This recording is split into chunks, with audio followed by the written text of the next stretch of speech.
Zavatra nisy zany a de nisy olona atao hoe amin'ny teny frantsay ny agressé an'le gendarme, olona nitangorona reo zany le hoe avoay ny namanay sy ny sisa moa zany hoe ny tena marina moa zany a nisy olona na ny hoe nanimba zavatra ny tora-bato an'keo maraina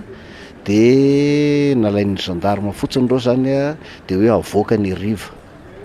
Ny riva zany tokony hoe natao interpellation fotsiny izy reto olona reto de alefa mody reo olona reo,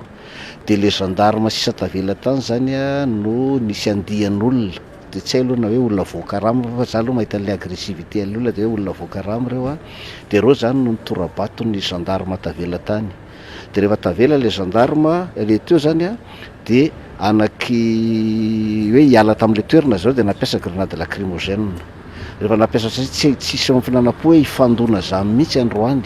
de lany ny grenade lacrymogène kely nentin-dry zareo a de nandeha le olona vomaika manano avao de nisy gendarme anankiroa naratra tam'le tora-bato zany, de rehefa naratra gendarme anankiroa de nanao tir en l'air zany zareo a ialana teo am'le toerana.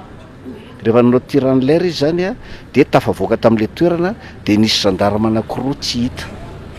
de miverenina rehefa tonga ny renfort de miverenina tadiavana zany reo le gendarme anankiroa reo a de hita izy maratra be, azoko nareo ny sariny de aveo reto le gendarme maratra be zany reo. Tifitra aloha de nisy ny tir en l'air satria tsy tafavoaka tao mihitsy le gendarme, mihoatra an'ireo ny olona maty sy naratra raha ohatra ka tsy nanao an'izay le gendarme,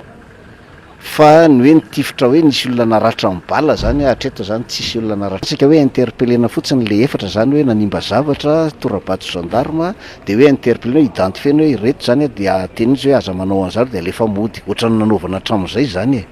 Fa le olona tany nisy nandrangitra zany le olona tany am'le toerana de io manomboka tamin'ny 9 ariva nisy maizomaizy zany de io manomboka nanao herisetra tamin'ny gendarme io.